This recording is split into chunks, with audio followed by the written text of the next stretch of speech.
نے فرمایا جو شخص ہر شب جمعہ اور جمعرات کی درمیانی رات یہ درود شریف پابندی سے کم از کم ایک مرتبہ پڑھے، موت کے وقت سرکار مدینہ صلی اللہ علیہ وسلم کی زیارت کرے گا،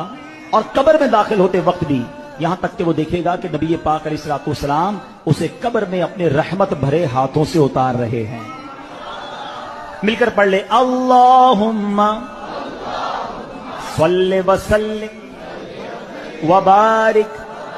علی سیدنا محمد النبی الامی الحبیب العالی القدر العظیم الجاہ وعلی آلہ وصحبہ وسلم۔